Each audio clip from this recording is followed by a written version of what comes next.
అప్పుడు 7 శరకల్లాల ఎదురెళ్ళి ఈ గౌరీ శంకరుడు గంగాదేవత అంటున్నాడు, ఓ ఈ గంగా నా తల్లిని సన్నిధి తనకు వస్తుంది, నా తల్లికి దొరకకుండా దూరంగా పారిపోగంగా.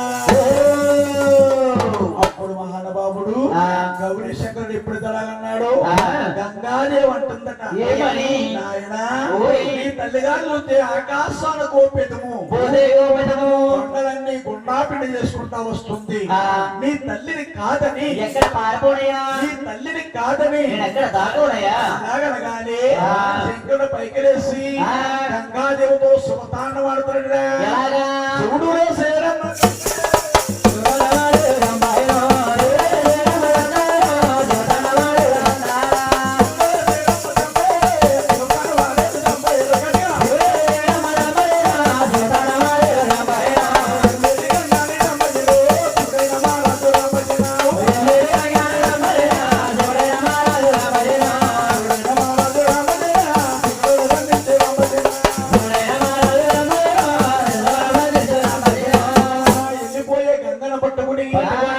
శంకరుడు తలకొండలో బంధించాడు. పోయిందా తలకొండలో ఉండి గంగాదేవి అంటుందట, నాయనా ఈ తలకొండలో నేను ఇమ్మలేకపోతున్నానయ్యా. శంకరుడు తురపాంగా విడిచిపెట్టాడు. అక్కడ ఒక పెద్ద కోనేరు అయిందట.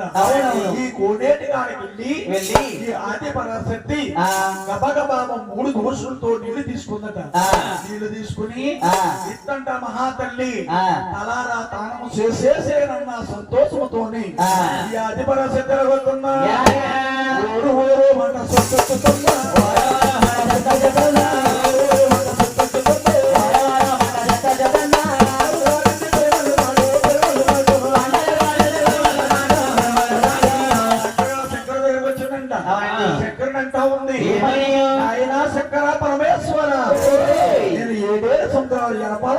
తలారా తనం చేసుకొచ్చేది నన్ను పొందునాయన.